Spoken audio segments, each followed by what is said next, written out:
Inilah 9.310 butir telur penyu yang berhasil diamankan tim gabungan PSDKP Pontianak dan Ditpolair Polda Kalbar. Barang bukti merupakan hasil penangkapan dari penyelundupan jaringan antar provinsi, yakni tepatnya dari Tambelan, Kepulauan Riau, ke Pontianak, Kalimantan Barat.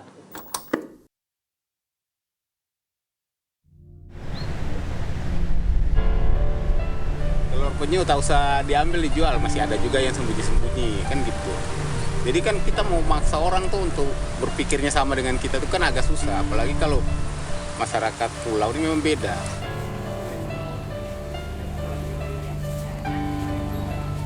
Terkait pemanfaatan telur penyu yang ada di Kepulauan Riau, khususnya terdapat ada beberapa kasus penggagalan telur penyu tahun 2020 di Batam. BPSPL Padang ikut serta dalam respon cepat dalam penanganan telur penyu tersebut.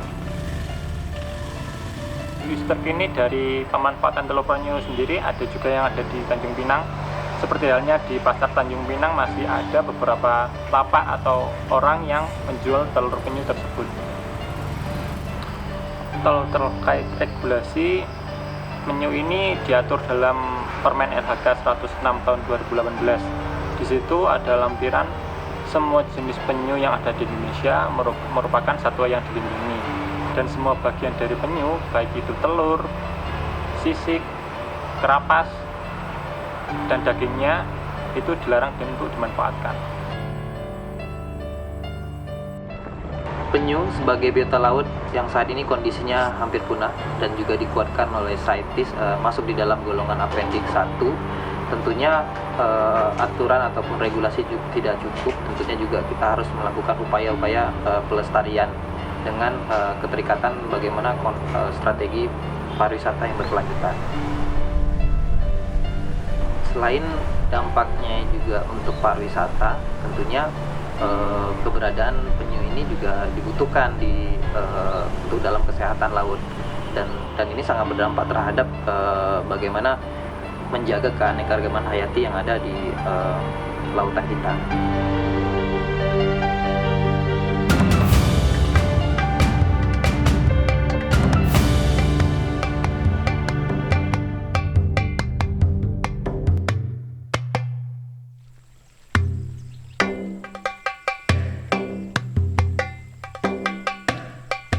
Persebaran penyu di Kepulauan Riau, khususnya di Pulau Bintan, memang cukup banyak sebarannya.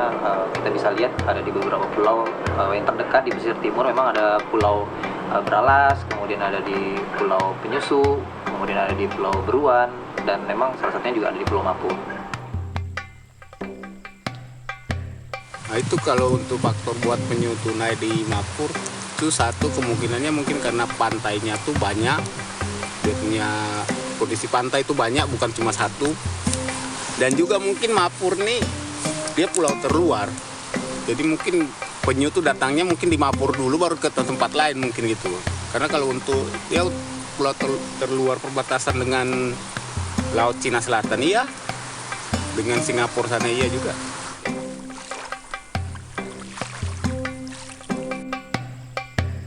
Kondisi penyu yang biasa naik di sini, di Mapur sini yang sering kami jumpain itu biasanya tuh musim ombaknya tuh teduh. Kalau untuk bulan-bulannya tuh biasanya dari mulai bulan 2, akhir bulan 2 sampai akhir bulan 8. Itu masih musim betulnya gitu kan. Tapi nanti kalau sudah dimulai musim-musim angin itu ada, tapi paling satu-satu yang naik. Kurasa pulau ni sering penyu dibuat, sering menampak di laut. Tapi kalau di darat ini kami jarang kami ketemu. Tapi kalau di pesisir pantai itu di laut sekarang ini sering. Kalau untuk jenis-jenis penyu, kalau dulu banyak. Dia jenis penyu hijau ada, penyu sisik ada, penyu belimbing ada, yang dibilang orang jenis albino ada, warnanya putih itu ada. Nah, dan kalau untuk sekarang ini mulai dari semenjak sudah dibentuknya kelompok konservasi, nah itu yang terakhir terlihat cuma penyu belimbing satu kali, habis itu sampai sekarang udah nggak ada lagi deh. Nah, jadi untuk sekarang ini yang masih sering naik dapat telur yang sering kami jumpain, nah itu penyu sisik sama penyu hijau. Itu yang masih ada sampai sekarang.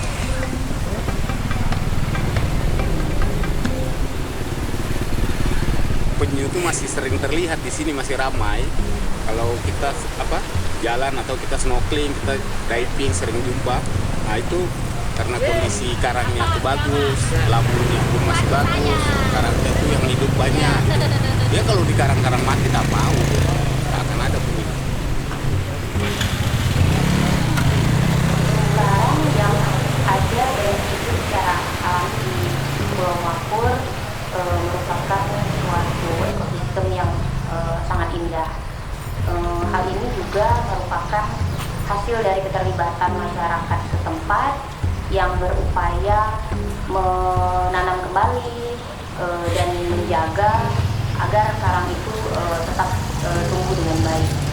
Nah, dari keindahan ekosistem terumbu karang yang alami dan masih terjaga tersebut mengundang minat dan daya tarik wisatawan baik dari lokal maupun mancanegara untuk datang menikmati keindahan alami bawah laut Pulau Mapur. Jadi kami diajarkan pengawasan apa segala macam untuk jaga terumbu karang, tanam terumbu karang. Orang dari Tiongkok sana datang kasih rusak, masa kita pakai biar?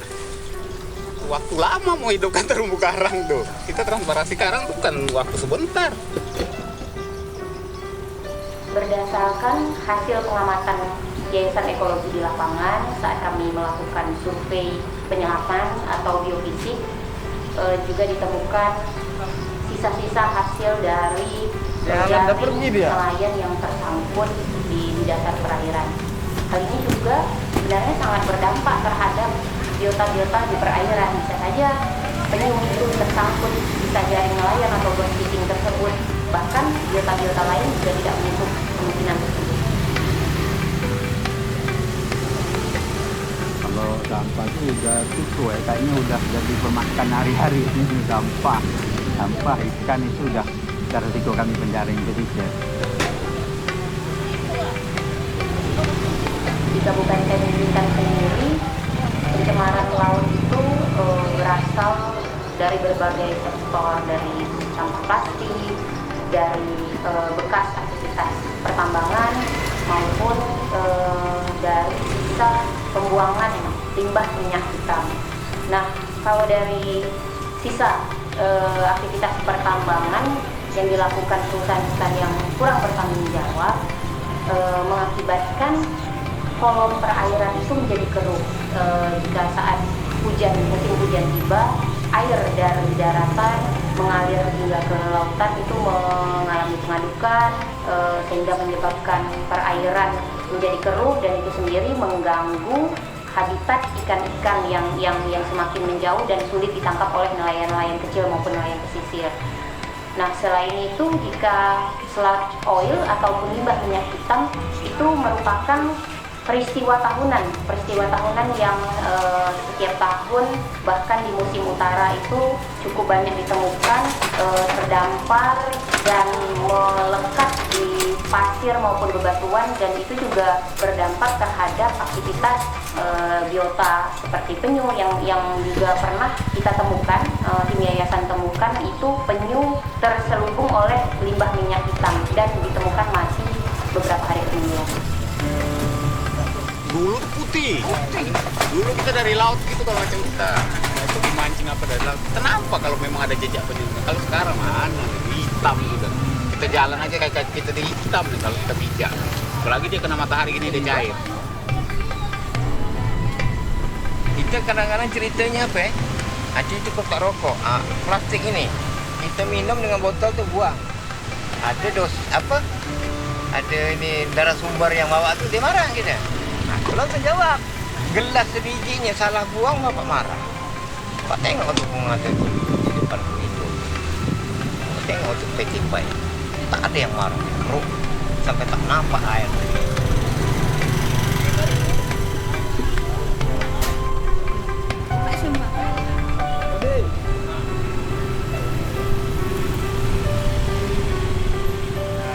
waktu itu aku pun iseng-iseng dapat telur penyu, sengaja ditanam gitu-gitu aja, dibiar gitu-gitu aja, tadi ambil, ngakalin supaya jangan dimakan sama biawak. Jadi secara kebetulan tanpa ada belajar, tanpa ada apa, pas waktu aku pergi tengok, memang pas waktu hari itu juga dia netas. Padahal waktu itu masih bodoh, belum tahu kapan dia netasnya, berapa lama dia netas, belum tahu. Kalau jenis penyu hijau, jenis penyu hijau itu biasa dia sudah paling banyak itu sekitar 120, 111-an paling banyak. Tapi kalau jenis penyu sisik itu bisa sampai 200 lebih, 220, 225.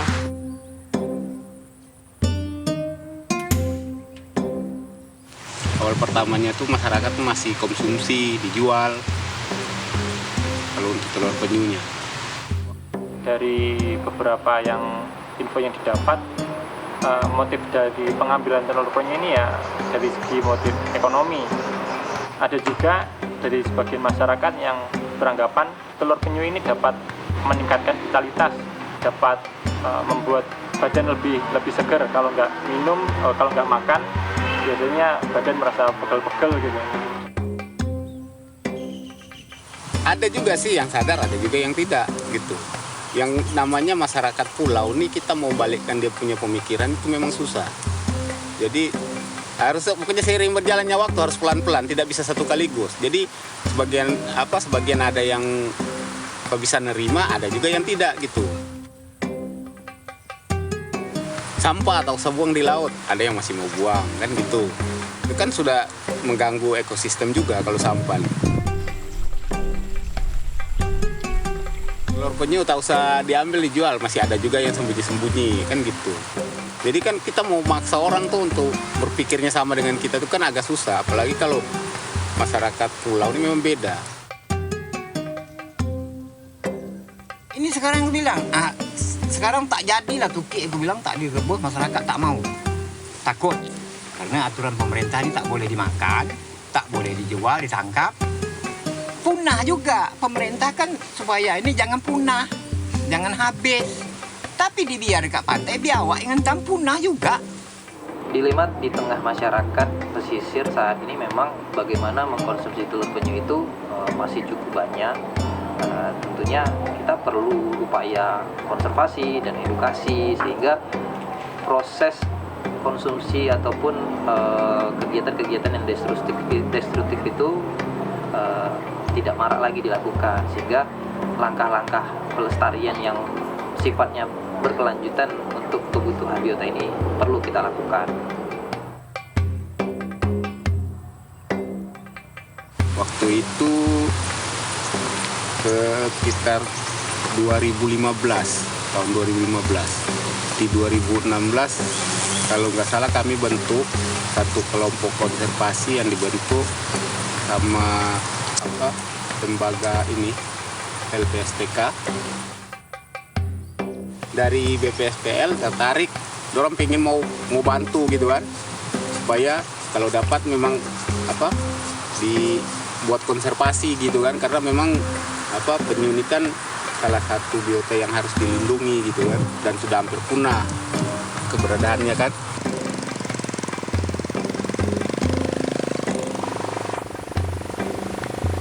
Kalau macam untuk predator ini ya upayanya ya harus kita duluan. Kalau tidak ya dia yang duluan, itu aja.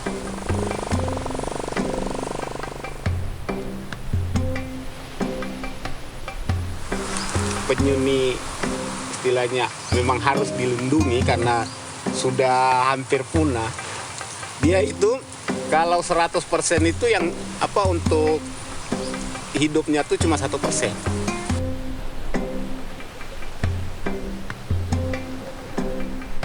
Jadi untuk sementara kami ada satu pulau di depan kampung, di Pulau Mapur, itu kami jadikan untuk tempat penetasan di situ. Jadi berjalannya waktu sudah berapa tahun tuh kami di situ terus memang pelepasan sama penetasan. Nah, dan di situ pun penyu jenis sisik ini paling sering naik di situ. Jadi istilahnya alami lah di situ. Nanti kalau ada yang kami ambil dari pantai lain, kami pun pindahkan ke situ.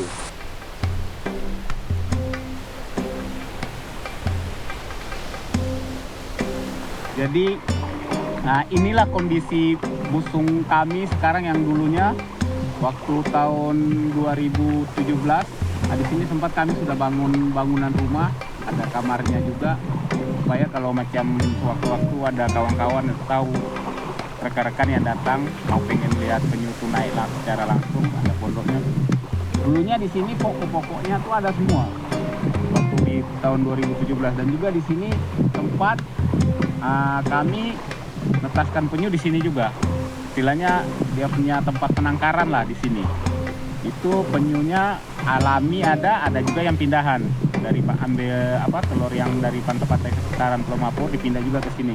Karena kalau untuk di sini kami pilih busung ini karena di sini aman.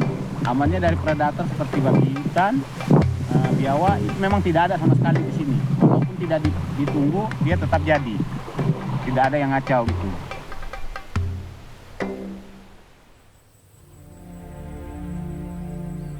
Naiknya suhu permukaan global menyebabkan mencairnya es di kutub utara dan selatan. Tentunya ini sangat berdampak terhadap naiknya permukaan air laut di kawasan-kawasan daerah pesisir.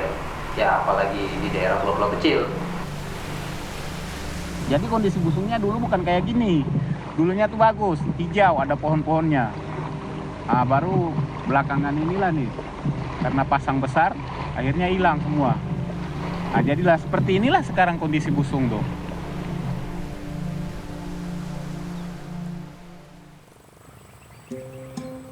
Semenjak lokasi potensial adanya penangkaran di Pulau Busung terdegradasi ataupun naiknya permukaan air laut, tentunya Yayasan Ekologi bersama masyarakat berupaya melakukan lokasi ataupun tempat baru untuk kegiatan penangkaran penyu.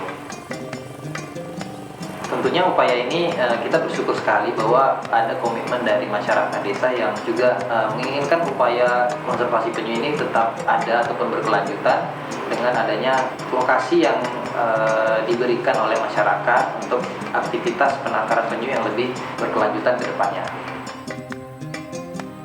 Jadi gini, di sini di lokasi ini nih yang sudah ada kita taruh papan telang ini, untuk sementara ini di tahun 2021 ini kami tiap kali dapat telur di pantai atau di pokoknya sekitaran pantai Pulau Mapur, kami pindahkan ke sini untuk sementara. Dan juga di sini rencananya kami mau bangun dia punya penangkaran di lokasi yang sama, lokasi ini juga gitu. Nah, itu pun kami dapat dari atas persetujuan dengan yang punya lahan, yaitu Pak Joko. Dan beliau pun salah satu dari anggota kelompok kami juga. Dan untuk rencana pembangunannya tuh kami didampingi sama Yayasan Ekologi.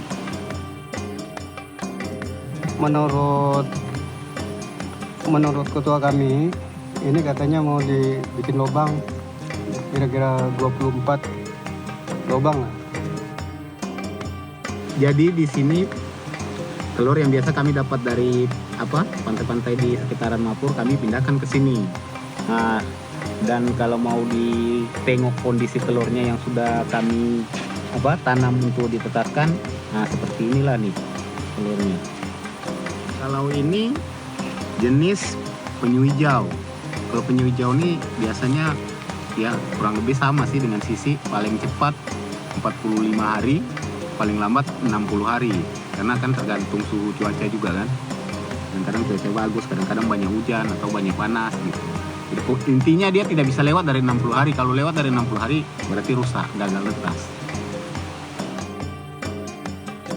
Yang kita takut kalau predatornya itu biawak. Tapi kan kalau kita sudah tanam di sini rencana mau ditetaskan, nanti kan kita kurung. Ada kurungannya tuh. Seperti kerangkeng atau pakai keranjang itu kita kurung, dan juga kan dipantau juga terus.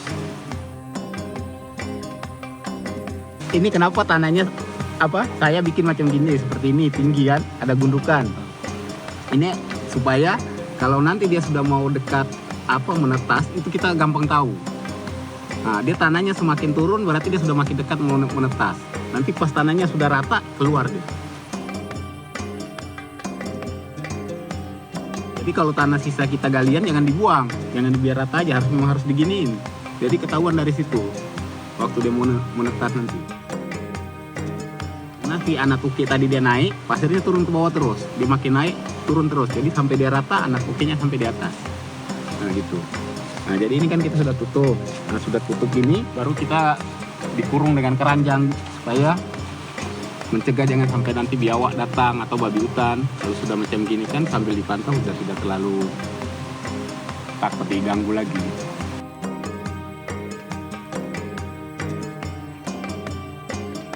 Kemarin kan telurnya gagal netas. Kebetulan waktu itu memang kebetulan banyak babi. Begitu babi lewat, mungkin masih ada bau-bau telur tadi kan. Akhirnya ya terpaksa lah digali ya. Habis dobrak habis.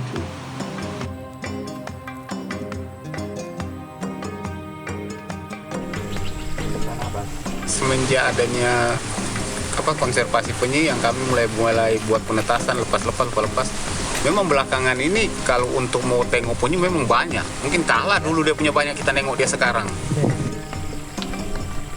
Pernah ada bantuan yang langsung ke kelompok konservasi, khususnya kelompok konservasi Mutiara Mapur. Itu tahun 2016 ada bak penampungan, ada sangkar, terusan ada peralatan monitoring. Terusan tahun 2018 ada lagi bantuan berupa speedboat untuk monitoring dan pengawasan yang berada di sekitar pulau-pulau kecil di Mapur. Kalau untuk masalah bentuk perhatian dari pemerintah tuh ada dari salah satu lembaga macam BPSPL. Nah itu pernah kasih bantuan macam speedboat untuk kita patroli penyu, ada. Kalau untuk dari pemerintahan gitu kan ada. Tapi kalau untuk dari istilahnya pemerintahan desa sendiri tak ada, gitu-gitu aja. Sampai ada beberapa orang tuh sampai dia bilang dengan aku, tak mungkin bang, kata dia, abang ini tidak dikasih gaji. Sebenarnya abang ini punya gaji, kata dia bilang. Abang yang sediain ini semua, kata dia bilang untuk orang. Percuma, aku bilang, sudah capek nih. Sudah capek kami ini. Upaya keberlanjutan program konservasi penyu ini tentunya membutuhkan berbagai dukungan dari berbagai pihak, ya dari LSM, NGO, dan tentunya dari masyarakat itu sendiri. Bagaimana peran kegiatan konservasi ini bisa berdampak terhadap tingkat ekonomi masyarakat pesisir, sehingga ini menjadi mata pencaharian alternatif yang bisa mereka peroleh dari aktivitas sehari-hari mereka adalah melaut ataupun kegiatan penangkapan ikan di laut. Kalau untuk aku sendiri kerjaan ya nelayan pesisir. Jadi sambil melaut, sambil juga itu nyari-nyari telur penyu. Tidak rutin juga lah, soalnya kan ya namanya kita mau makan ini tidak akan mungkin juga kita mau jalan satu aja kan. Jadi istilahnya sekali jalan tuh apa yang dapat itu diambil semua gitu. Ada dapat telur penyu ya kita ambil, kita tetaskan. Ada ikan ya kita ambil ikan. Nah gitu. Jadi dia tidak jalan searah.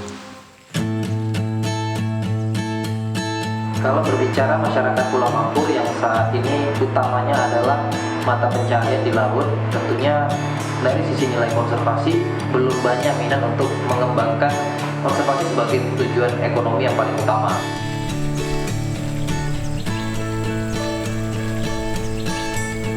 Harapannya dari kami bahwasanya masyarakat dapat berperan aktif dalam melindungi penyu, baik itu ekosistem, baik itu penyunya sendiri, agar kelangsungan yang ada di alam, khususnya di ekosistem pesisir, dapat terjaga, dapat terlindungi lah dari ancaman pembunuhan dan kerusakan.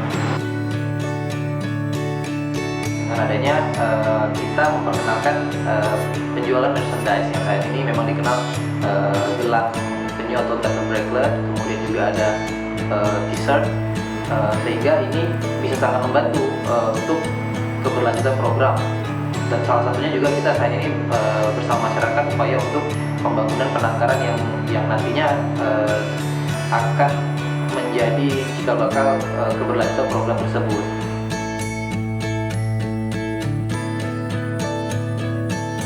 Kalau harapan kami dari kelompok Pokmas Mutiara Mapur ini, dengan adanya bantuan dari Yayasan Ekologi dan juga dukungan dari desa, mudah-mudahanlah pembangunan tempat konservasi ini bisa cepat terlaksana gitu ya.